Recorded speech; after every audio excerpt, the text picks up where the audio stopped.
news junkie? If you are, what kind of news channels do you like to watch, or what kind of news would you like to read? Is it those that reconfirm and affirm your cognitive biases? Or would you like to watch channels which give you factual, balanced reporting without subverting the truth? When The Post by Steven Spielberg was released in January this year, it touched upon these very sensitive topics. The Vietnam-era thriller narrates the 1971 revelations of the Pentagon Papers, a devastating investigative report by a group of journalists at the Washington Post that details how the White House had been lying to the public about the Vietnam War for years.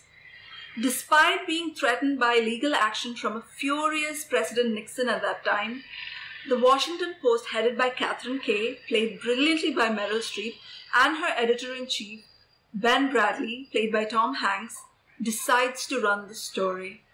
Now, this was considered a watershed moment in journalism during that time and changed the course of Vietnam War by influencing public opinion. My 6-point something about The Post.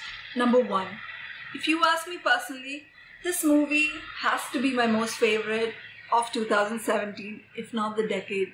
Not just because two of my most favorite actors, Meryl Streep and Tom Hanks, are in the same frame, but also because everything about this movie is so relevant to our times. Number 2, it was just as much about women's rights as it was about the freedom of press.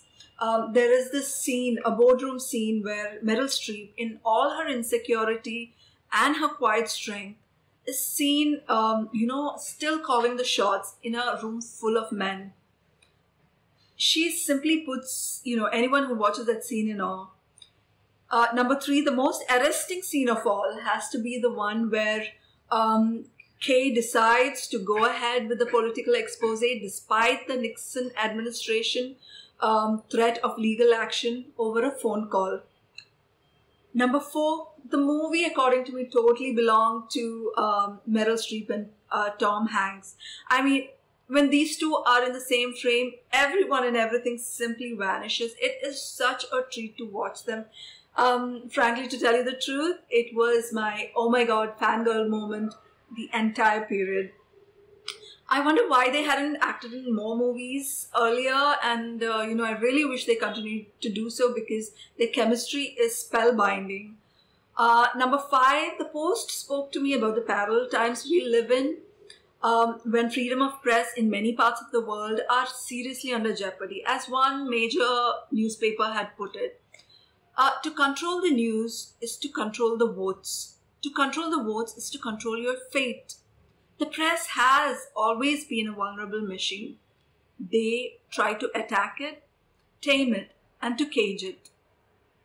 I think in many ways the Post did hold a mirror to the media of our times. I even saw a few,